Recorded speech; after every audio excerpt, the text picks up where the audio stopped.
And I could feel the very presence of God, that God is speaking to us in this time and this age, according to Luke chapter number 18 and verse number 8.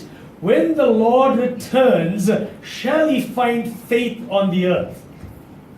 More and more, as the world is progressing to an innovative and an inventive society, we've become more and more faithless, or rather relying more on faith. And I don't know if you know that faith is the optimum to bring you into the presence not only of God, but to bring you into uncommon favor and the choicest blessings of God. So each and every one of us need faith. God demands faith.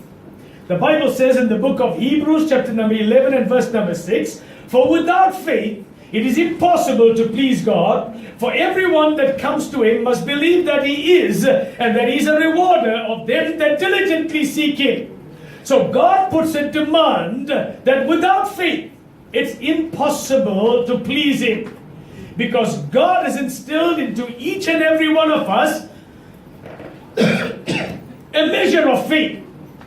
And St. Paul explicitly reminds us that in the book of Romans, chapter number 12 and verse number 3. For God had dealt to every man a measure of faith. And that is why in the Bible you find out he speaks about, O ye of little faith. He asks the disciples, where is your faith? He says to other people, great is thy faith. To other people, thy faith has made thee whole. The disciples, when they saw the manifestation of God's power and God's presence, came to Jesus and said, Lord, increase our faith. How many of you know, if you've got the peace, only you can have an increase. So God has dealt to every one of us a measure of faith. You see, man is not only earthly, but man is also heavenly. Where does this faith aspect come from? When God created man in the beginning, the Bible says he created him out of the dust of the earth. And that's the aspect that you and I have, which is the earthly part.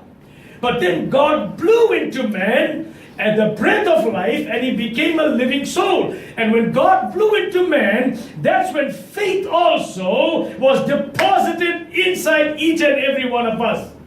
And he's given us the spirit of adoption, whereby we cry out and call him Abba, our Father.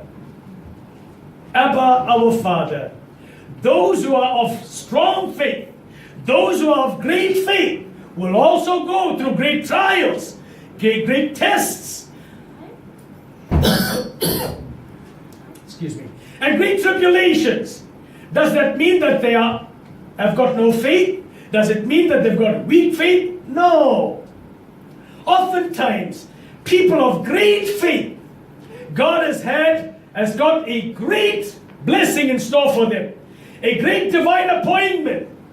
And in order for that faith to mature, it will be tried, it will be tested. All through the Bible as we read, we find out that this occurrence has been taking place.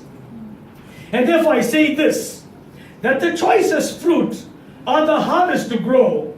Equally true is that the most heavenly graces are the hardest to cultivate.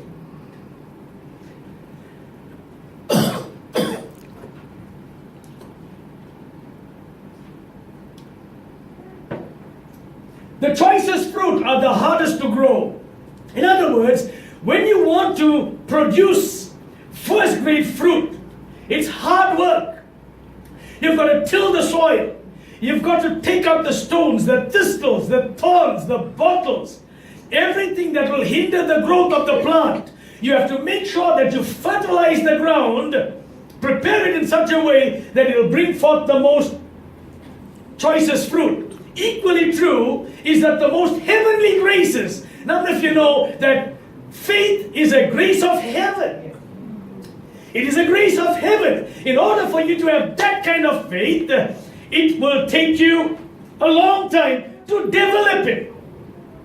Some people say, Lord, give me faith. They think that God has got a bottle of faith and he wants you to open your mouth and pour it in. No.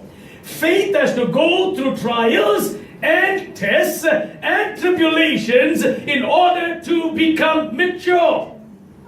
Why Why do I say this? Because I'm touched by the very infirmities of your life. I'm touched by the challenges that men and women have got to go through. I stand here today as a soldier of the cross. I've been preaching this gospel now for 43 years, and in some aspects, I'd like to think that I'm a veteran in the faith. I'd like to say this, that Pastor Vivian is a veteran in the faith. He's been preaching this gospel for 55 years. And therefore, when I was invited to speak at this conference, at the Charismatic Churches of India conference, I said, I'm bringing a veteran preacher with me, and he's our associate pastor, Pastor Vivian Sarowan. I want you to give him a lifetime Ministry Excellence Award. Never heard of it. But I thought it was a honor befitting a man who sojourned this journey.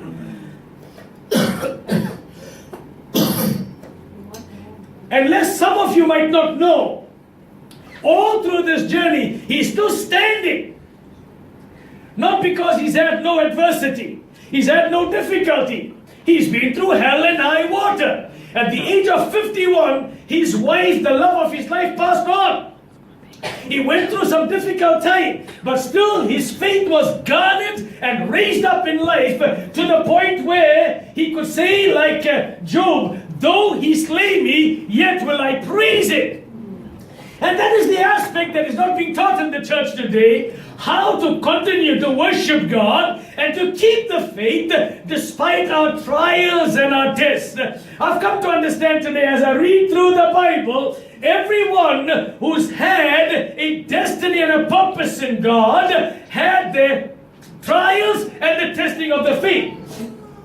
Now listen to what the Bible says to us in the book of 1 Peter, chapter number 1, reading from verse number 3.